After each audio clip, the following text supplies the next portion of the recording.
I was looking through the latest CPF numbers recently when I realized something interesting. Almost everyone talks about CPF using the same milestones. The first conversation is usually about reaching $100,000. The next is about whether $500,000 is possible. And then there is the dream number that gets passed around in finance circles like a badge of honor, $1 million inside CPF. But the more I studied the data, the more I realized that these milestones can be misleading. They sound impressive, but they don't necessarily tell you whether someone is actually on track for a comfortable retirement. Two people can have similar CPF balances and end up with completely different outcomes decades later. That's the part most discussions leave out. What caught my attention was how different Singaporeans feel when they check their CPF balances. Someone in their early 30s might open their account and see that they have crossed the six-figure mark. It feels like progress.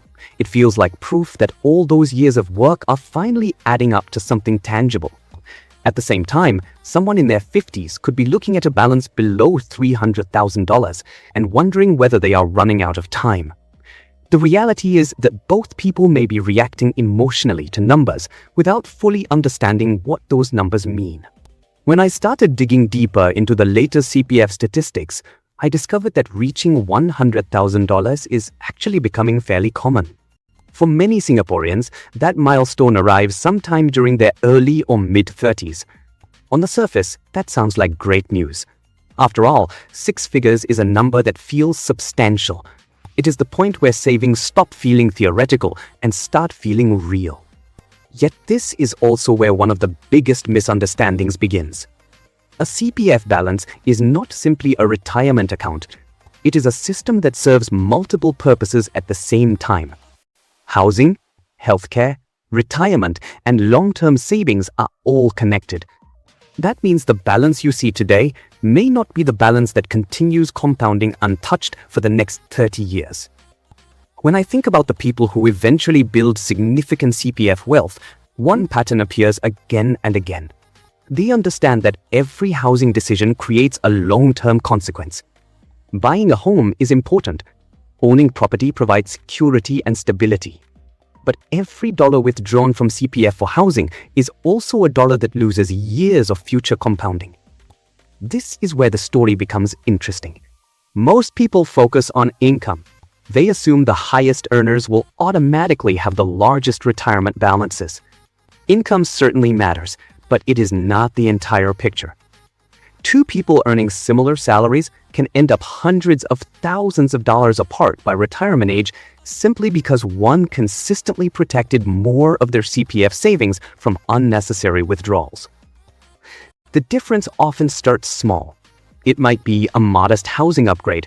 It might be a larger loan than necessary. It might be the decision to prioritize lifestyle today over long-term growth tomorrow. None of these choices seem dramatic in the moment, yet CPF is a system built on decades, not months. Small decisions accumulate quietly until they become impossible to ignore. As I looked at the numbers for people approaching their 40s and early 50s, I noticed another pattern.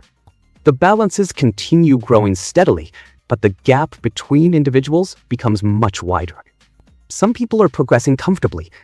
Others are falling behind, despite having spent decades in the workforce. Life has a way of interfering with financial plans. Career interruptions happen. Family responsibilities arise. Some people leave the workforce temporarily to care for children or aging parents. Others experience periods of unemployment or lower income.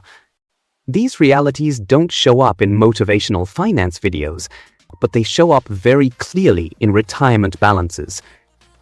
That's why I believe comparing yourself to averages can sometimes be dangerous. An average only tells you what happened to a group. It doesn't tell you whether your own situation is improving or deteriorating. The more useful question is not whether you are ahead of the average. The more useful question is whether your current trajectory will support the lifestyle you want later. Then we arrive at the numbers that fascinate almost everyone: $500,000 and $1 million. When people hear these figures, they often assume that reaching them automatically means financial freedom. I used to think that way too. But after studying retirement systems and long-term wealth accumulation, I realized that the number itself matters less than how it was built. Reaching $500,000 inside CPF is still a significant achievement.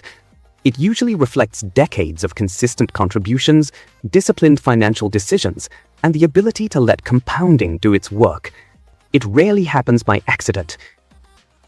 The same is true for the $1 million milestone. Many people imagine that there must be a secret strategy. In reality, the formula is surprisingly boring. Higher income helps, time helps, consistency helps, avoiding unnecessary leakage helps. The people who reach extraordinary balances are often not financial geniuses. They are simply people who allowed a powerful system to work uninterrupted for a very long time. What surprised me most was realizing that even these impressive balances do not tell the full story. The real question is not how much money sits in your account. The real question is what kind of retirement income that money can generate. This is where many people experience a reality check. A retirement balance may look impressive on paper, but retirement is funded by cash flow, not account statements. Monthly expenses continue whether markets are rising or falling. Food, transportation, healthcare, insurance, and everyday living costs do not care how proud you are of your savings balance. That is why CPF Life remains one of the most important pieces of the system. It transforms accumulated savings into lifelong income. In a world where people are living longer than ever, that guarantee becomes increasingly valuable. But even then, many retirees discover that CPF income alone may not fully support the lifestyle they imagined. That doesn't mean the system failed. It simply means retirement planning requires more than one source of security. The people who seem most confident about retirement are rarely relying on a single pillar. They combine CPF with personal savings, investments, and sometimes even part-time work that they genuinely enjoy. Instead of depending on one solution, they build multiple layers of protection. The encouraging part is that improvement does not require perfection.